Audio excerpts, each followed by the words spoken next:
ராம் ராம். ராதே கிருஷ்ணா.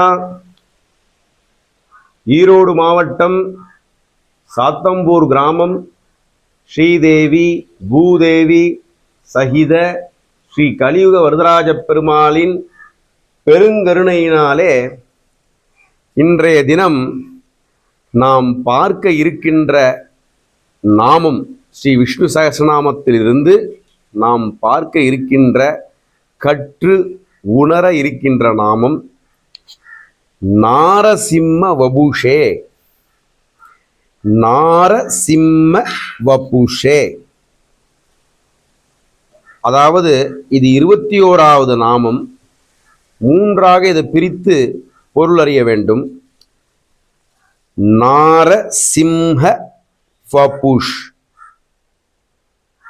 மனிதன், நரன்னு சொல்லுவோம் இல்லையா? நார அப்படின்னாக்க மனிதன், ஜீவாத்மா.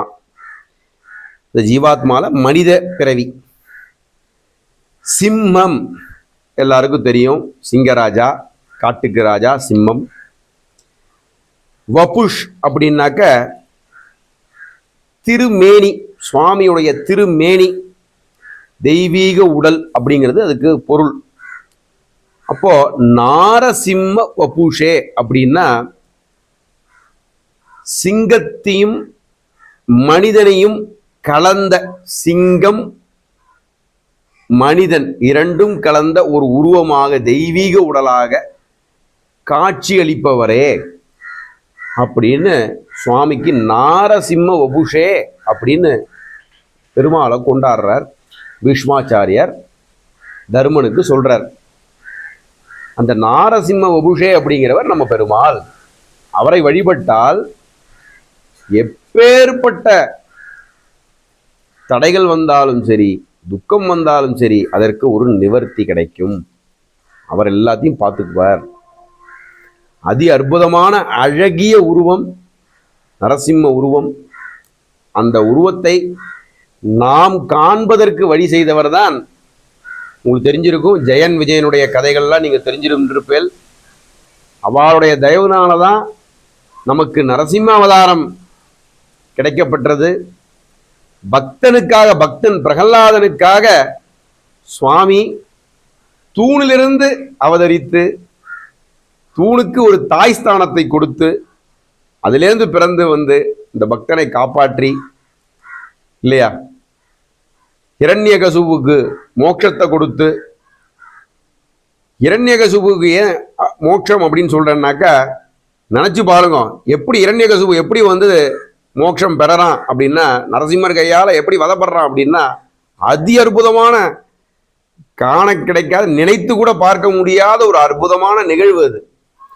சுவாமியுடைய மடியில படுத்துட்டு இருக்கான், சுவாமியை பார்த்துட்டே இருக்கான், இல்லையா? சுவாமியுடைய திருக்கரங்கள்னால, சுவாமியுடைய கைகளில் இருக்கக்கூடிய, விரல்களில் இருக்கக்கூடிய நகங்களினால் வயிறு கிழிக்கப்பட்டு, இல்லையா, அவன் முக்தி அடைகிறான். எத்தனை பேருக்கு இந்த மாதிரியான ஒரு அற்புதமான ஒரு ஆசீர்வாதம், அனுகிரகம் கிடைக்கும்? இரண்யகசிபுக்கு அடுத்தது யார், எத்தனை பேர் இது மாதிரி இதாயிருக்கா, இல்லையா? அப்படி நினைச்சு நம்ம சந்தோஷப்படணும்.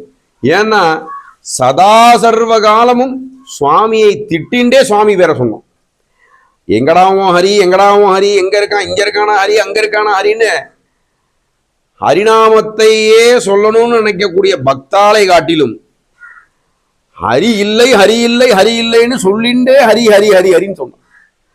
அதனாலதான் என்னவோ சுவாமி வந்து மனம் மகிழ்ந்து தாம் மடியில படுக்க வச்சுண்டு, இல்லையா, அவனுக்கு முக்தி கொடுத்தார்.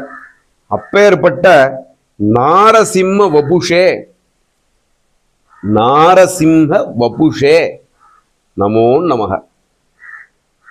The Lord manifested in the unique Narasimha form.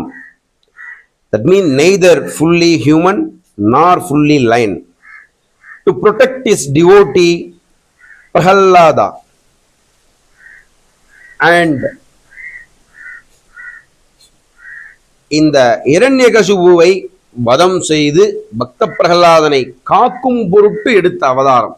அப்படிங்கிறார் ஆதிசங்கரர்.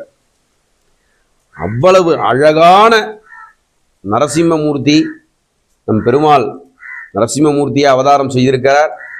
அதனால் நாம் அனைவரும் சேர்ந்து சொல்லுவோம், ஓம் நாரசிம்ம வபுஷே நமக, ஓம் நாரசிம்ம வபுஷே நமக, ஓம் நாரசிம்ம வபுஷே நமக, ஓம் நமோ நாராயணாய. மீண்டும் நாளை அடுத்த நாமத்துடன் உங்களை சந்திக்கின்றேன். ராம் ராம் ராதே கிருஷ்ணா. ராம் ராம் ராதே கிருஷ்ணா.